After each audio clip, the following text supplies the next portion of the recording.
प्रणाम। जय गुरुदेव। जय जय गुरुदेव। एक और शनिवार, एक और नया महीना, फरवरी का पहला शनिवार और इंडिया हाउस का ये वेबिनार। यहाँ हम बड़ी अद्भुत तैयारी करते हैं, इंटरनल। बाकी सब बाहरी है, एक्सटर्नल। और इंडिया हाउस के इस प्लेटफॉर्म पर हम खुद की तलाश करते हैं। हम खुद को दुनिया के झंझावातों से लड़ने के लिए तैयार करते हैं। हम खुद को अंदर से संवारते हैं, दिखाते हैं। क्योंकि ये संसार तो अनोखा है। ये संसार छल और भ्रम से भरा रहेगा। यह उसकी प्रकृति है, उसका रंगमंच है। परंतु आपके पास वह फ्रीडम है, स्वतंत्रता है कि आप स्वयं को किस डायरेक्शन में ले जाएंगे, किस तरफ आगे बढ़ाएंगे। यदि आप शिकायत और दोष दृष्टि में जीते रहेंगे तो आप अंधकार में गिरते रहेंगे। यदि आप आभार और करुणा में कदम बढ़ाएंगे तो आप प्रकाश की ओर, आप रोशनी की ओर, उजास की ओर अग्रसर होंगे। भरोसा रखिए, ट्रस्ट, यकीन। परंतु भरोसे का आधार एक्सटर्नल चीजें न हो, बाहरी बातें, बाहरी लोग, बाहरी तमाशे न हो। ट्रस्ट का बेस आप हो, आपकी सोल हो, आपकी आत्मा हो। इसी से आपको रक्षा मिलेगी, सुरक्षा मिलेगी। याद रखिए, जीवन की सच्ची प्रगति बाहर की सफलताओं में नहीं है, भीतर की कोमलता में है, निर्मलता में है, सहनशीलता में है। जब आपका मन दोष दृष्टि से मुक्त होकर के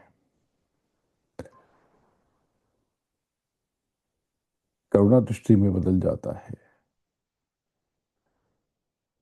जब आपका अस्तित्व क्रोध और घृणा से मुक्त होकर क्षमा और आभार में परिवर्तित हो जाता है, तब जानिए कि आपने आत्मा का वास्तविक विकास पा लिया। यही आत्मिक प्रगति है, यही परिपक्वता है, मैच्योरिटी है। यही वह आंतरिक आलोक है जो मनुष्य को अमृत की ओर ले जाता है। वरना हम सब नष्ट हो जाएंगे। ये शरीर टेम्परेरी है, अस्थाई। ये हाथ, इसके अंदर बोन्स है, मसल्स है, ऊपर स्किन है। ये चल रहा है, कुछ सालों के बाद ये नहीं चलेगा, तो लोग इसे फिनिश कर देंगे, अपने अपने हिसाब से इसे जला देंगे या बरी कर देंगे, दफना देंगे। जिंदगी क्या है? केवल बाहर का जरा सा आनंद या बाहर की जरा सी कमी, उसके लिए हम अंतर मन को उदास कर लेते हैं, निराश हो जाते हैं, डिप्रेस हो जाते हैं। जीवन का सबसे बड़ा आवाहन यही है कि हम अपने भीतर उतरें और यह जाने कि हम वास्तव में हैं कौन। यह प्रश्न यदि मात्र बुद्धि से पूछा जाए तो उत्तर अनंत मिलेंगे, और हर उत्तर किसी न किसी स्तर पर अपूर्ण रहेगा, इनकम्प्लीट। लेकिन जब यह सवाल सोल से पूछा जाता है, आत्मा से पूछा जाता है, जब यह भीतर की साधना का विषय बन जाता है, तब उसका उत्तर शब्दों में नहीं, अनुभवों में प्रकट होता है। यदि आपको यह अनुभव होने लगा कि हर आत्मा का अपना ही आकार है, अपनी ही यात्रा है, तो इसका अर्थ यह है कि आपका हृदय बड़ा हो गया। क्योंकि जो हृदय छोटा होता है वह दूसरों को अपने ही साझे में ढालना चाहता है। वो अपेक्षाएं करता है, वो चाहता है कि संसार उसके अनुसार बदले, लोग उसके अनुसार आचरण करें, सारे काम उसके अनुसार हों। इसी में हम खुश होते हैं, दुखी होते हैं और कहते हैं कि हम जो सोचते हैं वो नहीं होता।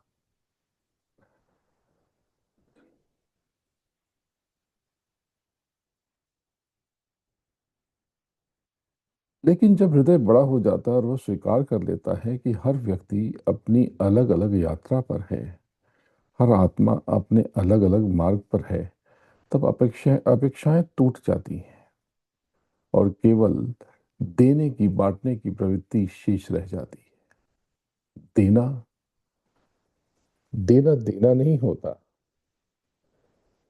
इस जगत में सब कुछ विलक्षण है। कबीर दास की उल्टी वाणी, बरसे कंबल फीके पानी।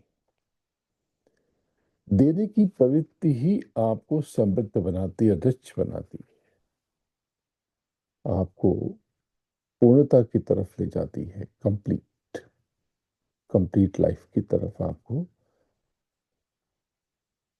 आगे बढ़ाती है। तो देना सीखिए।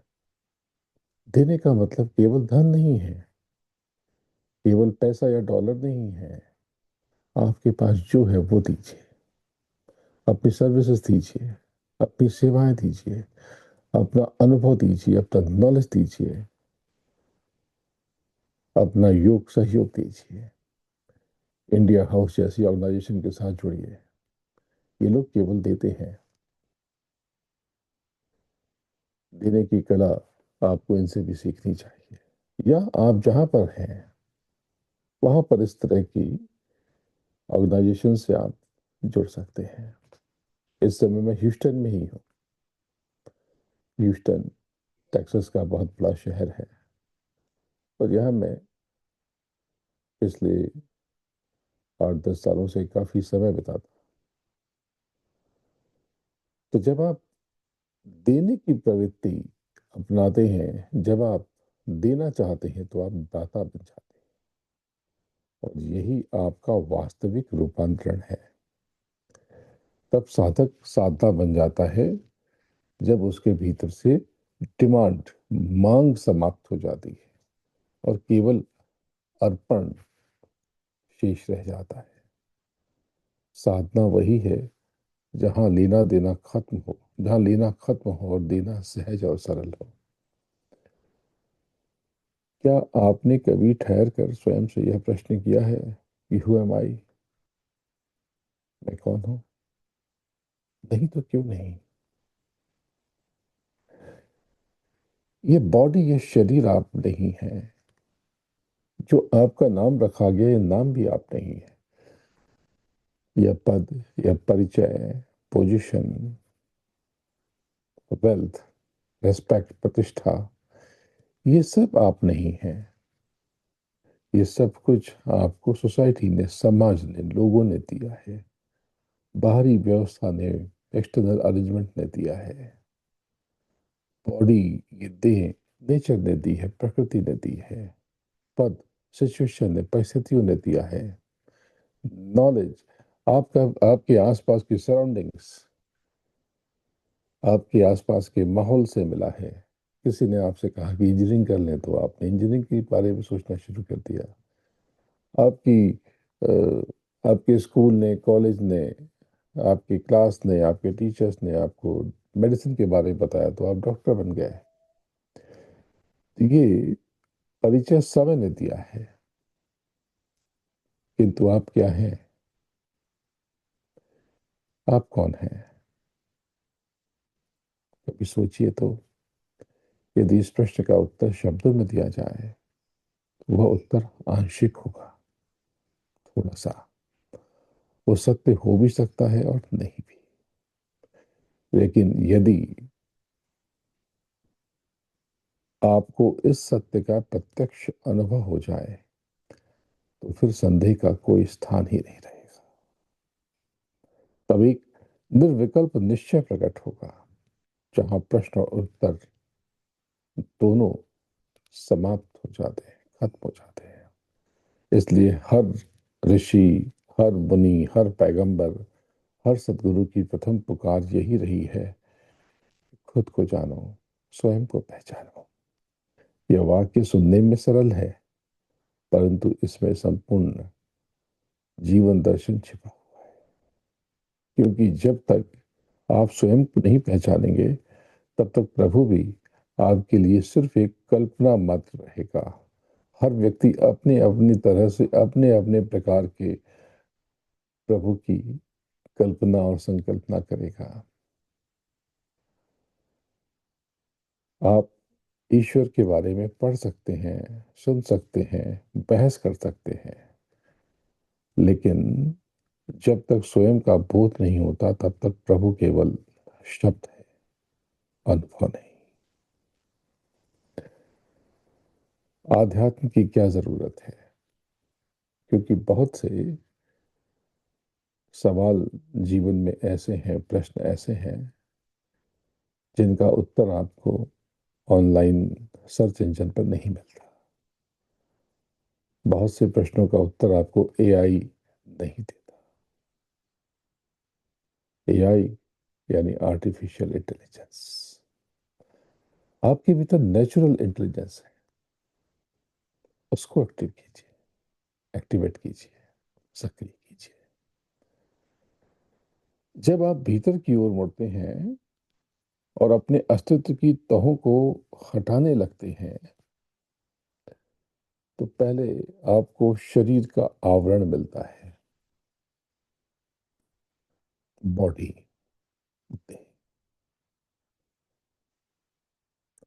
तब आप समझ जाते हैं कि ये बॉडी तो नश्वर है, मिट जाने वाली है, खत्म हो जाने वाली है। जस्ट लाइक अ अटायर, वस्त्र, ड्रेस, जिसे समय आने पर बदलना ही होता है। हमेशा एक बॉडी रखना पॉसिबल नहीं है। फिर वो मन के स्तर पर उतरता है और वहां आपको विचारों का सागर मिलता है। इच्छाएं, कल्पनाएं, स्मृतियां, अस्मिता। तब आप देखते हैं कि ये मन भी स्थायी नहीं है। विचार तो आते जाते रहते हैं, इच्छाएं तो उठती रहती हैं, मिटती रहती हैं। तो क्या आप मन है? नहीं। फिर आप और गहराई में जाते हैं और डेप्थ में जाते हैं। तब आपको वहां पे प्राण वायु का प्रवाह मिलता है, चेतना की लहर महसूस होती है, लेकिन वह भी निरंतर बदल रही है।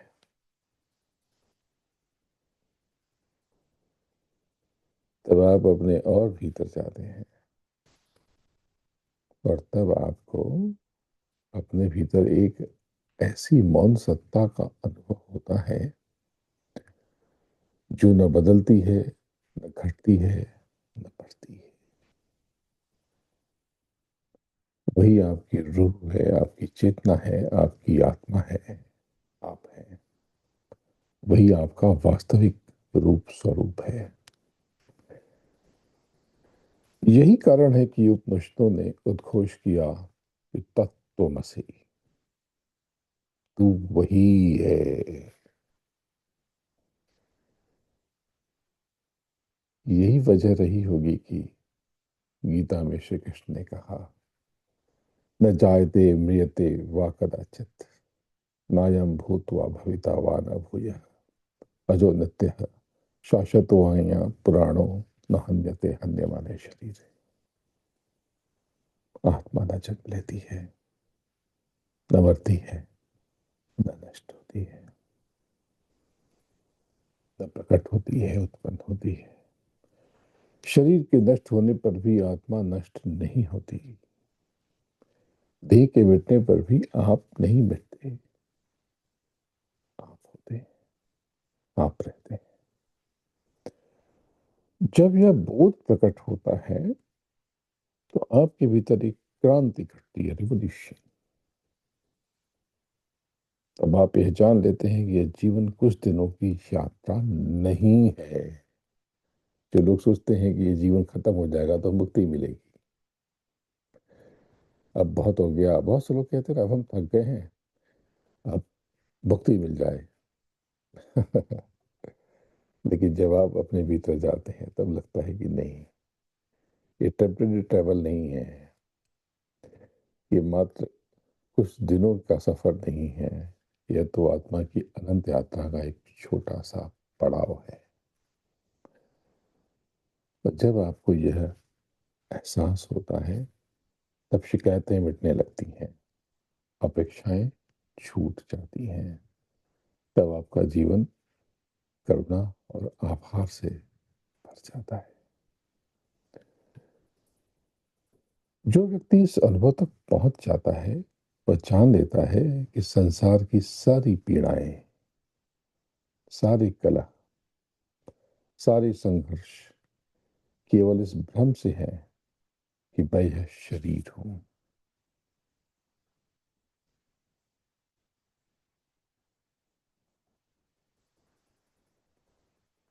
कि मैं ये बॉडी हूं।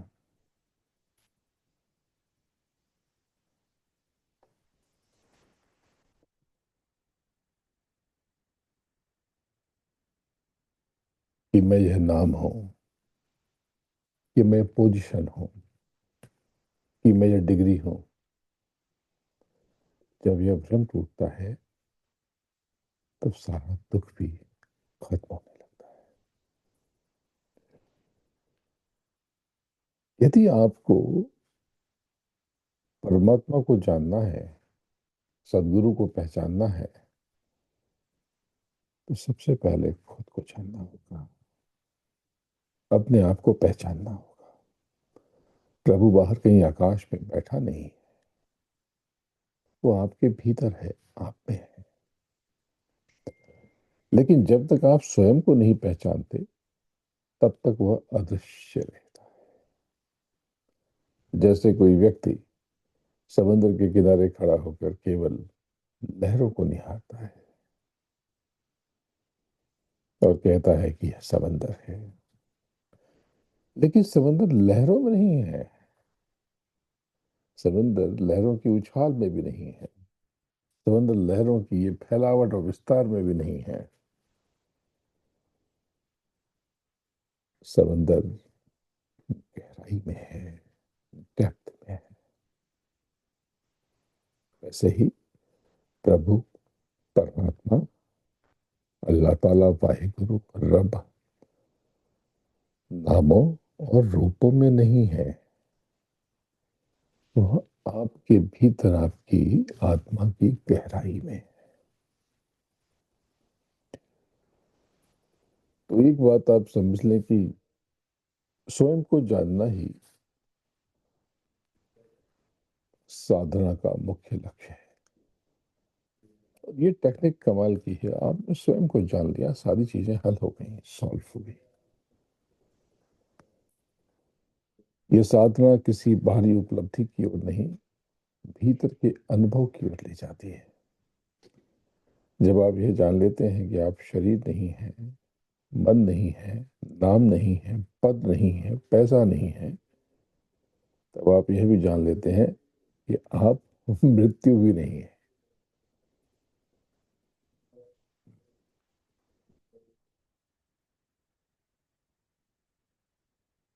तब आपको यह एहसास होता है कि आपका वास्तविक स्वरूप तो शाश्वत है, नित्य है, अविनाशी है। इस बोध से जीवन का संपूर्ण दृष्टिकोण बदल जाता है और तब सफलता और असफलता, सक्सेस और फेलियर एक समान हो जाते हैं। तो पाने और खोने में कोई भेद नहीं रहता। प्रशंसा प्रशंसा और अपमान का आप पर कोई असर नहीं होता, कोई प्रभाव नहीं रह जाता। हानि और लाभ का बंधन टूट जाता है और तब जीवन एक खेल बन जाता है जहां आप केवल साक्षी होते हैं, जहां आप केवल साधना होते हैं। यदि आपको यह अनुभव होने लगा कि आपको कुछ लेना नहीं है, केवल देना है, तो समझ लो आपकी साधना परिपक्व हो रही है। और जब यह साधना पूर्णता की ओर जाती है, तब साधक और साधना में कोई भेद नहीं रह जाता। तब साधक स्वयं साधना बन जाता है। और यही जीवन का आह्वान है, स्वयं को जानो। जब तक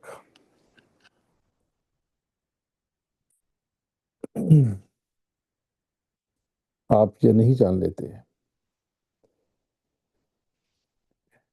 कि आप सब कुछ हैं, आपके भीतर बहुत कुछ है, ये बाहरी चीजें बाहरी हैं, ये आप नहीं हैं, आपके लिए हैं, तब तक सब कुछ अधूरा है। और जब आप ये जान लेते हैं, तब आप पूर्णता की ओर बढ़ते हैं। आप कंप्लीट होने लगते हैं। और ये जीवन तो एक सतत यात्रा है, क्षणभंगुर, क्षीण और अनिश्चित,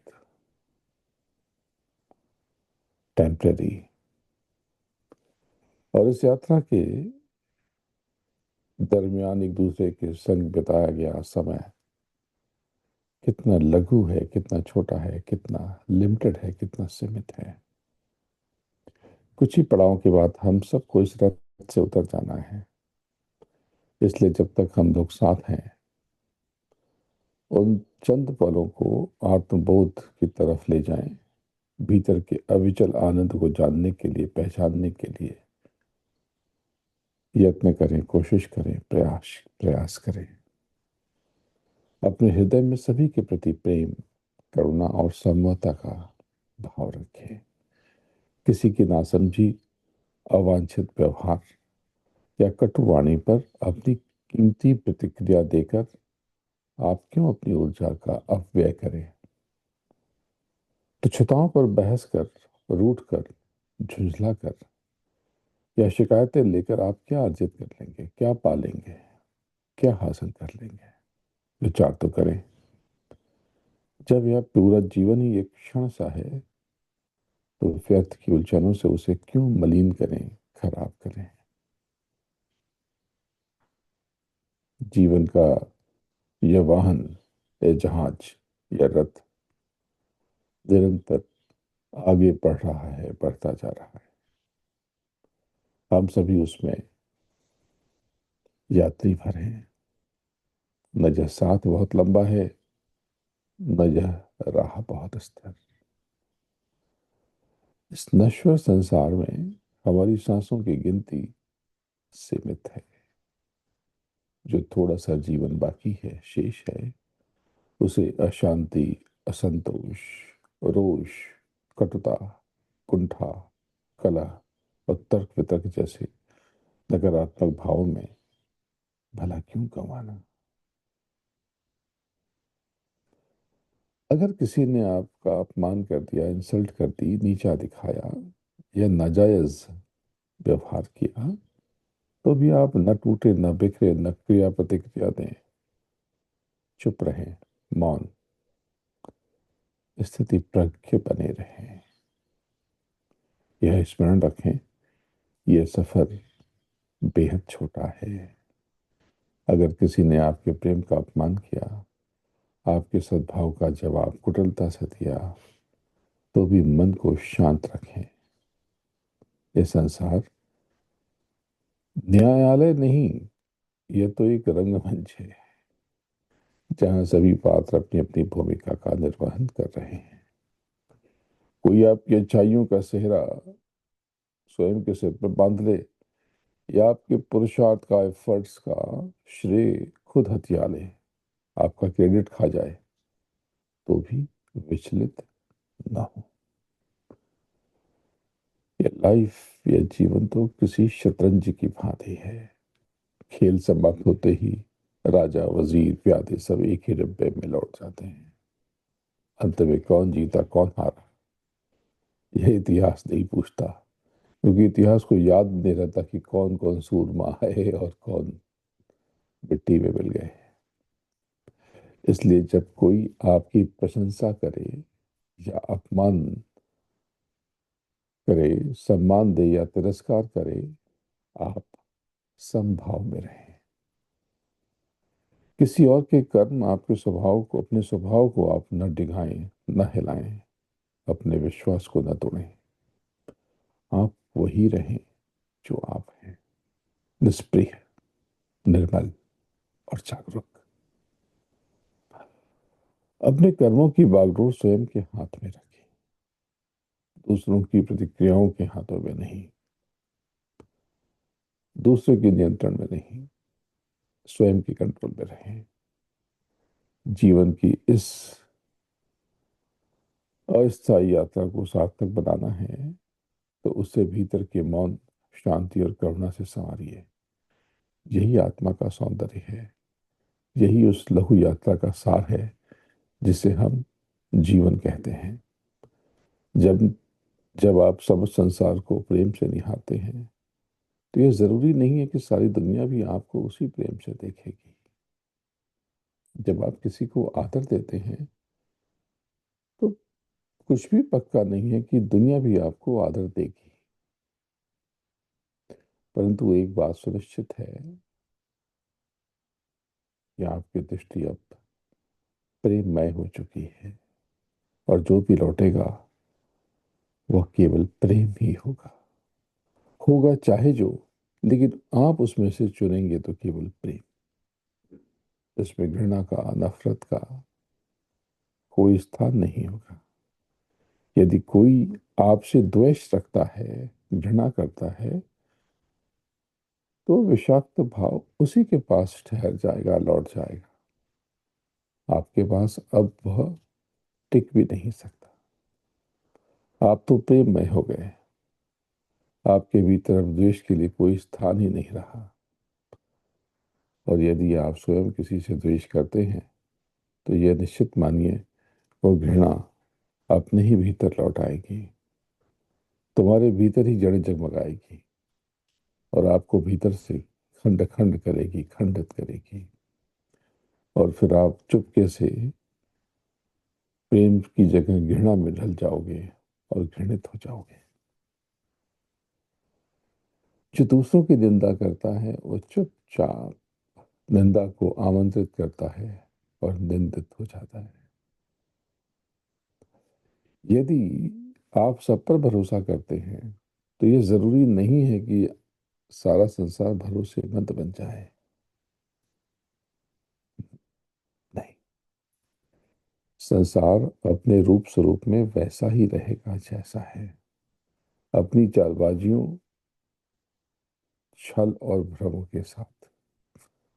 परंतु आपका भरोसा, आपका विश्वास अंततः आपकी आत्मा पर लौट आएगा और यही आपकी आत्मिक सुरक्षा बनेगा।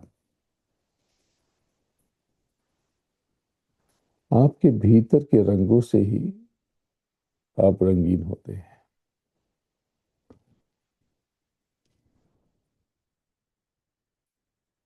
यह जानने का एक सहज उपाय है कि आप ऊपर उठ रहे हैं या नीचे गिर रहे हैं। आपका मन क्या देखता है? यदि आपकी दृष्टि केवल दोषों पर टिकी है, हर व्यक्ति की त्रुटियों पर अटकती है, आपको बातें खटकती हैं, दूसरों का व्यवहार आपको परेशान करता है, बार बार क्रोध आता है, बात बात में झुंझलाहट होती है और अपने ही आचरण का आपको कोई भान नहीं होता, तो समझ लीजिए यह दिशा पतन की है, मिटने की है। यह तुम्हारे, यह आपके आत्मिक पतन का पूर्वाभास है। यदि आप दूसरों की गलतियों को क्षमा नहीं कर पाते, लगातार अपेक्षाएं रखते हैं, लोगों से कुछ पाने की आकांक्षाएं रखते हैं, शिकायतों में सुख पाते हैं, दूसरों की पीठ के पीछे व्यंग्य करते हैं, और नकारात्मक संगति आपको शांति देती है, सुख देती है, आनंद देती है, तो यह मार्ग आत्मविनाश का है। यदि आपने स्वयं को इतना निर्भर बना लिया कि आप तैश में नहीं आते, क्रोध नहीं करते, क्षमा कर सकते हैं, अन्यों के व्यवहार को बिना प्रतिक्रिया के देख पाते हैं, अपने दोषों का आकलन कर पाते हैं, मूल्यांकन कर पाते हैं, और होने पर उसे स्वीकार कर पाते हैं, आप आभार से जीते हैं, अंतर में किसी शक्ति के आगे, ऊर्जा के आगे सर नवाते हैं, लोगों के अच्छे कर्म किए हुए, यानी लोगों के आपके ऊपर किए गए उपकार आपको याद हैं, तो यह आत्मिक प्रगति है, यह विकास की दिशा है, यह आपकी परिपक्वता का, मैच्योरिटी का प्रमाण है। यदि आपको यह अनुभव होने लगा कि हर आत्मा का अपना ही आकार है, अपनी ही यात्रा है, तो आपका हृदय बड़ा हो गया।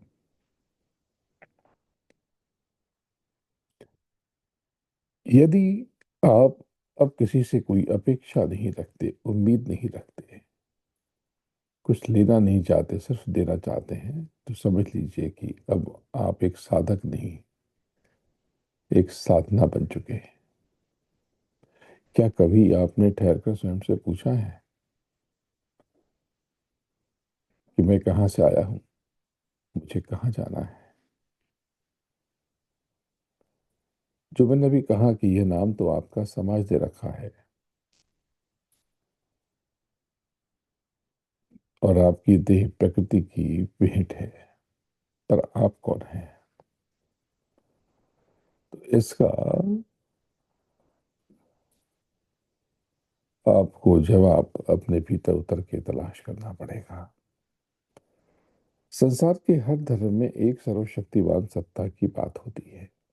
किसी के लिए वह प्रभु है, किसी के लिए अल्लाह ताला, किसी के लिए वाहिगुरु, तो किसी के लिए गॉड। हर कोई उसे मरने के बाद देखने की आशा में जीवन बिताता है, परंतु मेरे सदगुरु, मेरे गुरु महाराज परम पूज्य बाबा जय गुरुदेव जी महाराज ने जो अपने गहन अनुभव से कहा, वो यह था, वो यह है कि अगर प्रभु प्रभु की, परमात्मा की प्राप्ति होगी तो इसी जीवन में होगी, जीते जी होगी। मरने के बाद आपको कुछ भी नहीं मिलेगा। मृत्यु केवल आपके कर्मों के अनुसार एक और देह की ओर आपको ले जाएगी, एक और चक्र, एक और भ्रम। इसलिए जीवन को ही अवसर मानिए, मृत्यु को नहीं। सब कुछ अंतर में तलाश कीजिए अपने भीतर, तो फिर बाहर का कोई दृश्य आपको छू नहीं पाएगा।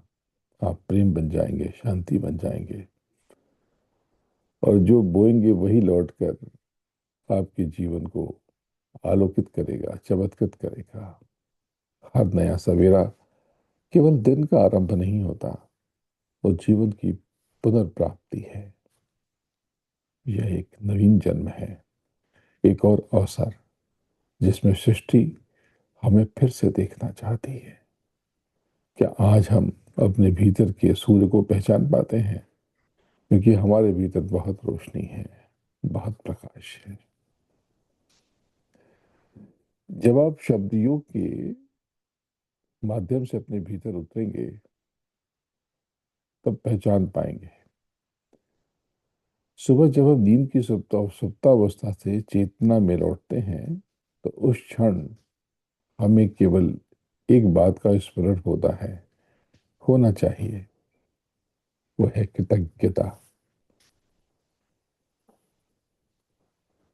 कृतज्ञता उस प्रकृति के लिए जो अब भी हमें जीवन दे रही है, और सृष्टि के लिए जो हमें सहर्ष स्वीकार करती है, और उस सृष्टा के लिए जो हमें बिना किसी शर्त के निरंतर प्रेम करता है। प्रार्थना करें कि जो मिला अच्छा मिला, जो न मिल सका वो और भी अच्छा था। क्योंकि हमें इस रहस्यमय संसार में एक और सुबह मिली है, एक और सांस मिली है। धन्यवाद, शुक्राना, लाखों करोड़ों बार शुक्राना। यदि मन में कोई दुखद स्मृति है तो उसे नींद की ही गोद में छोड़ देना बेहतर है। उसे न जगाएं, न कुरेदें। जीवन का सार जागरण में है, और जागरण में शांति का अर्थ है बुरी चीजों को छोड़ देना। जो बातें आपको दुख देती हैं उनसे मुंह मोड़ लेना, आगे बढ़ना। इस संसार में जिन्होंने भी ऊंचाइयों को छुआ, जिनका उत्कर्ष हुआ, जिन्होंने तरक्की की, जिन्होंने ऊंचाइयां हासिल की, उनके भीतर एक समानता रही है, एक प्रकार की समानता। वह है विनम्रता, मॉडेस्टी, हम्बलनेस। वे जितने ऊपर गए, ऊपर इसलिए गए कि उतने ही भीतर झुके। जो लोग विनम्र नहीं होते और आगे बढ़ जाते हैं तो उनकी ऊंचाई टेम्परेरी होती है।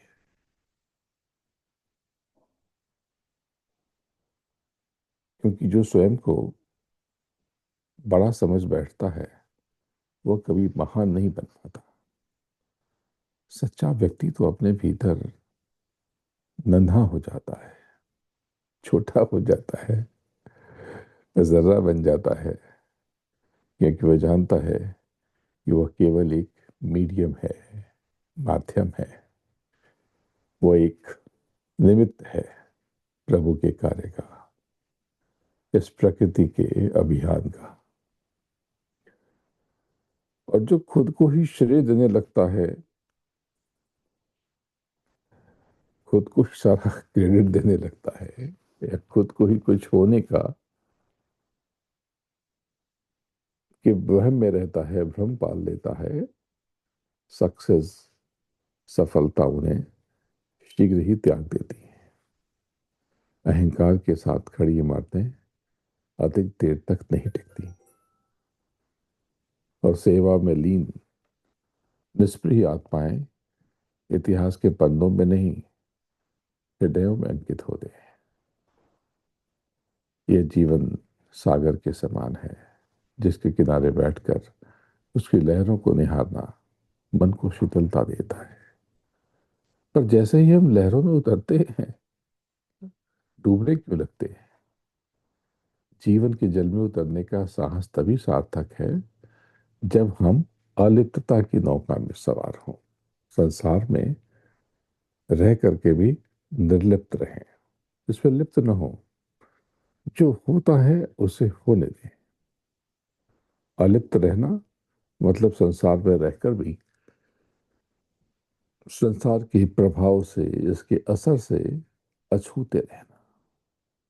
क्योंकि जहां भी तुम लिप्त हुए वहां दुख ने आपको जकड़ लिया। जहां भी आपने अपेक्षाएं की वहीं अपमान आपको अपने द्वार पर खड़ा मिला।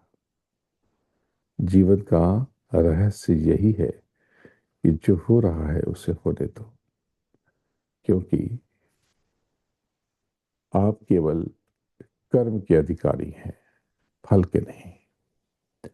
यदि आप परिणाम पर, रिजल्ट पर अपनी इच्छा थोपते हैं, थोपने की कोशिश करते हैं, तो आपको केवल दुख देगा, पीड़ा देगा।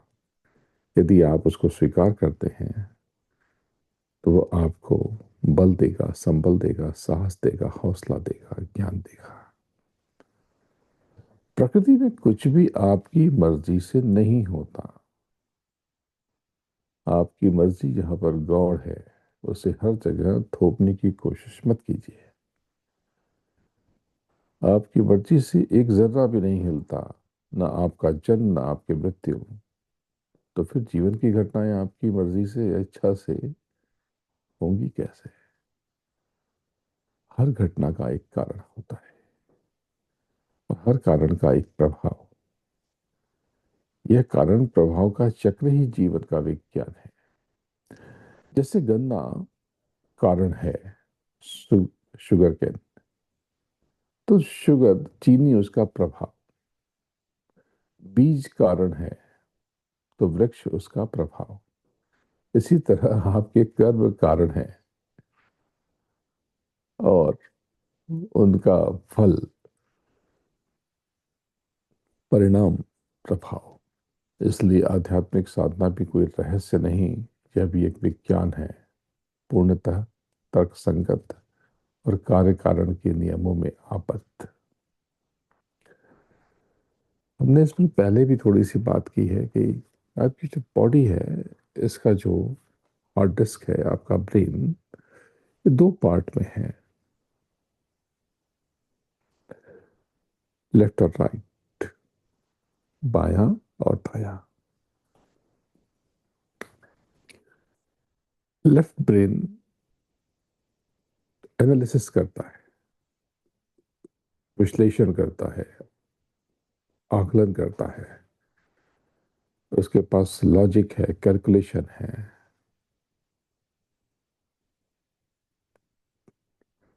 गणना, तर्क विज्ञान। राइट ब्रेन, दायां मस्तिष्क, रचता है, क्रिएटर है।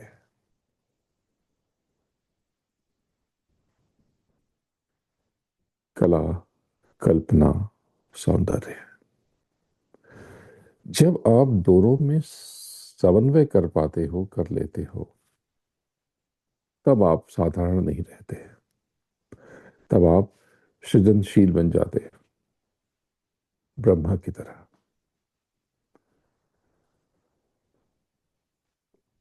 अब इन दोनों को, लेफ्ट और राइट को समझना होगा कि राइट ब्रेन यानी कला तुम्हें, आपको भावनात्मक रूप से विस्तार देती है, डेवलप करती है, बनाती है। और लेफ्ट यानी साइंस, लॉजिक, आपको बौद्धिक गहराई देते हैं। और इन दोनों के मध्य आप और आपकी चेतना का प्रस्फुटन होता है। तो जो हुआ उसे स्वीकारो, जो नहीं हुआ उसके लिए आभार करो, जो हुआ वो बेहतर। प्रभु और सदगुरु को जानो, लेकिन इनसे पहले स्वयं को पहचानो, क्योंकि जब आप स्वयं को जान लेंगे तब सारा संसार आपका हो जाएगा, आप इसके मालिक हो जाएंगे।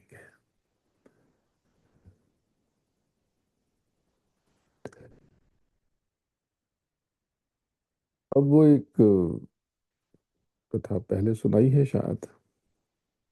पूर्णिमा की रात थी, चांद पूरे वैभव में खिला हुआ था, आकाश जैसे निर्विकार साधना में, ध्यान में डूबा था, और धरती चांदी में रहकर कोई पुरानी कथा दोहरा रही थी। कुछ दोस्तों का, मित्रों का मन हुआ, आओ इस सुंदर रात में जीवन का थोड़ा रस लें, चलो बोटिंग करें, आधी रात के सन्नाटे में चांद की चुप्पी के साथ बहें। लेकिन जीवन में जैसा होता है, रस की चाह में उसकी चाहना को, चाहत को वो नशे में बदल बैठे, और नाव पर चढ़ने से पहले शराब पी, खूब पी, और फिर हंसते गाते नाव पर चढ़े, पतवार थामी और चल पड़े। जैसे आप जीवन की गाड़ी में बैठे और चल पड़े। नाव आगे बढ़ रही थी, जैसे आपकी जीवन की गाड़ी बढ़ रही है, या उन्हें लगता है कि बढ़ रही है, जैसे आपको भी लगता है कि आप प्रोग्रेस कर रहे हैं। कभी हंसी, कभी गाने, कभी सपने, कभी झोंकों की बातें, जैसा आपके साथ होता है। और पूरी रात बीत गई। सुबह हुई, हवा में ठंडक थी, और उस ठंडी हवा ने उन्हें भीतर की उन्नीदी चेतना को धीरे से छुआ। एक मित्र बोला कि हम कितनी दूर आ गए होंगे। पूरी रात हम पतवार चलाते रहे, नाव खेते रहे। शायद नदी पार हो चुकी होगी। शायद हम किसी नए मकाम पे हों, नए द्वीप के पास हों, नई जगह हों। थोड़ी नींद में थे जब उनकी नींद टूटी, और उन्हें गौर से अपने आसपास देखा, चारों तरफ निहारा। चौंक पड़े, शौक लगा, झटका। वे वहीं थे, उसी किनारे पर। वही पेड़, वही नाव, वही घाट, वही रस्सी, वही बंधन। और तभी एक मित्र ने धीरे से कहा, अरे, हम तो नाव खोलना ही भूल गए थे। नाव चलती रही पूरी रात, लेकिन बंधी रही। जीवन चलता रहा जीवन भर, लेकिन यही बंधा रहा। चलने का भ्रम बना रहा, लेकिन गति का कोई अर्थ नहीं था।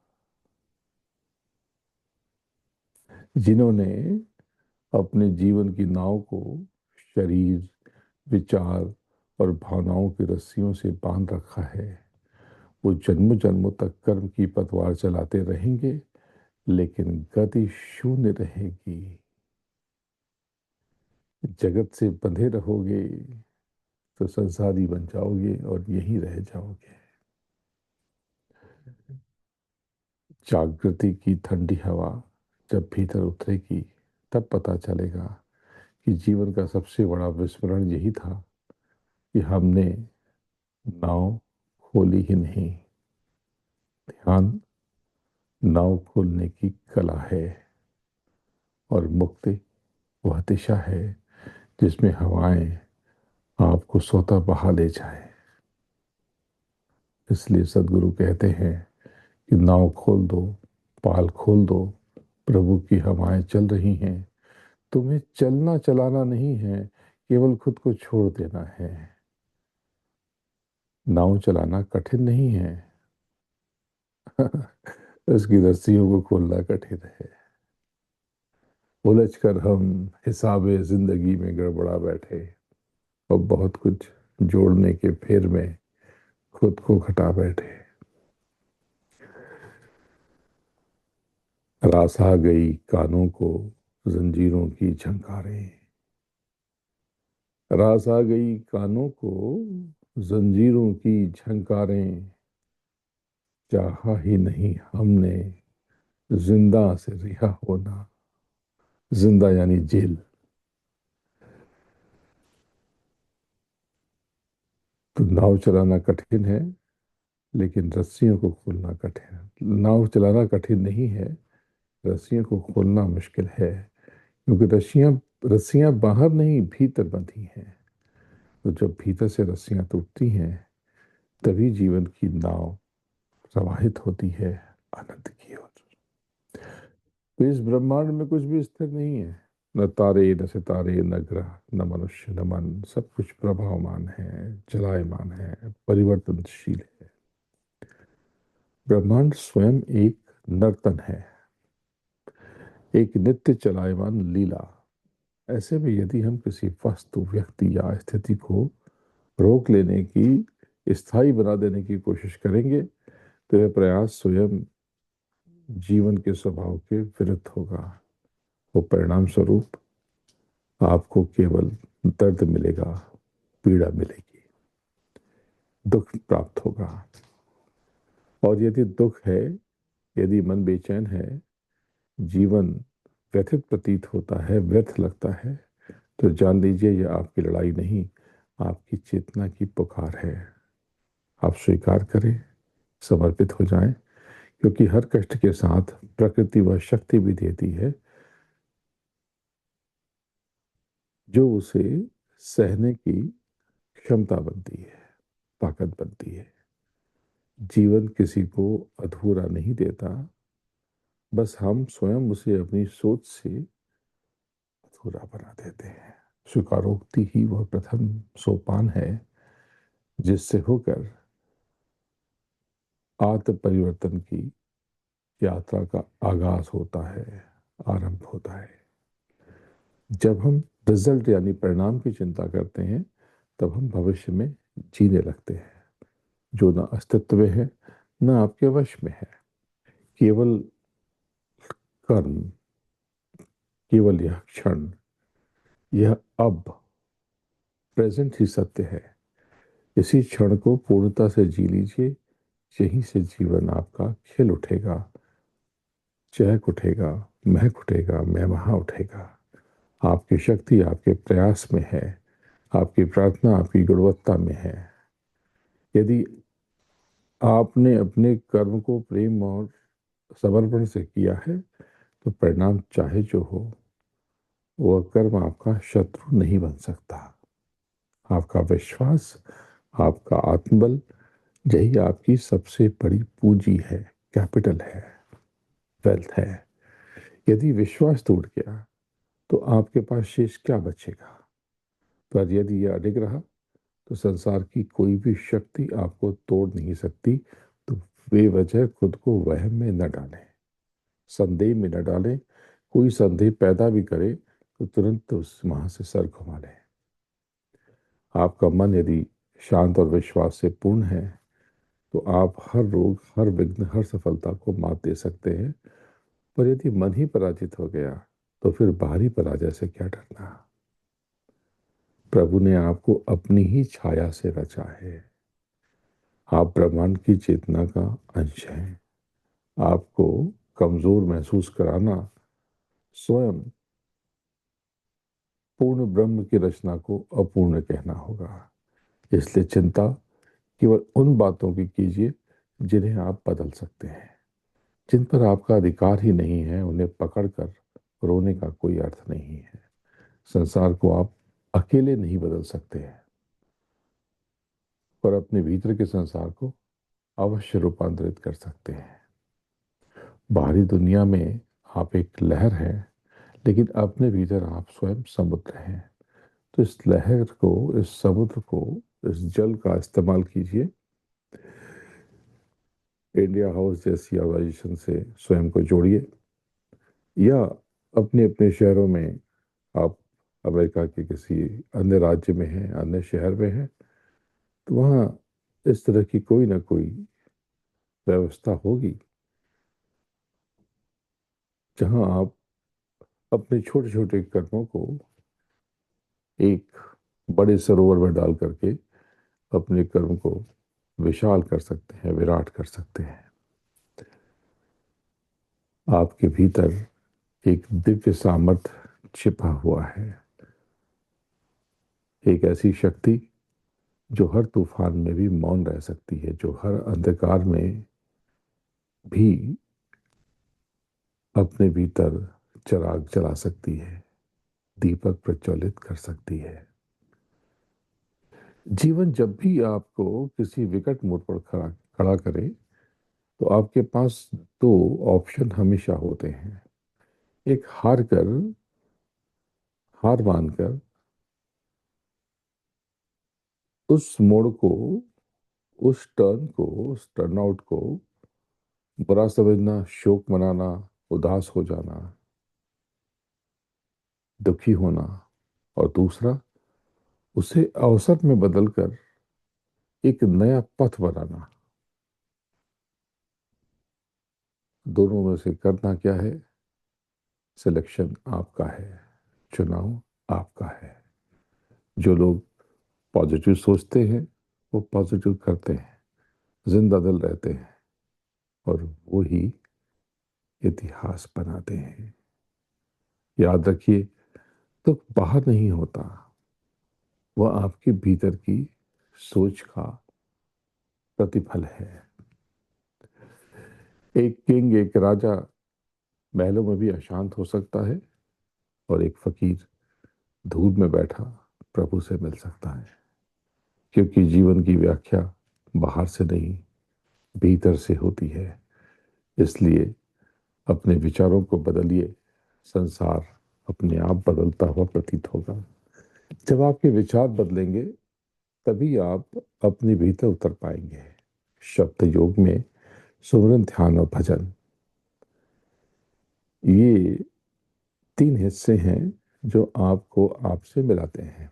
लेकिन इसके लिए आपको अपने चित्त को स्थिर करना है, आपके भीतर के कंपन को विराम देना है और एक बिंदु पर रोकने का अभ्यास करना है। तो आज मैंने आपको अभ्यास नहीं कराया, आपसे केवल बातें की, क्योंकि आपको अंदर से पकाना जरूरी है। ये समय विचित्र है, पूरा संसार बेचैन है। इसलिए भारत में 3 जनवरी तक मैं यज्ञ करके, उसके बाद, तुरंत बाद मैं निकल पड़ा और मैं यहाँ पे आ गया। इस समय मैं ह्यूस्टन में ही हूँ, जो टेक्सास का बड़ा अनोखा शहर है। यहाँ तकरीबन 8-9 दिन और रहूँगा। इसके पश्चात पुनः भारत लौट जाऊँगा, क्योंकि वहाँ काम बहुत बाकी है।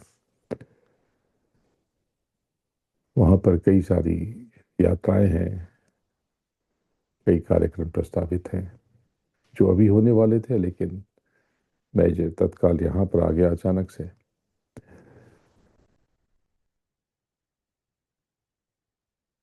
तो आप सब यूं ही स्वयं की तलाश करते रहें, अपने भीतर उतरते रहें और एक दूसरे से प्रेम करते रहें, सहयोग करते रहें,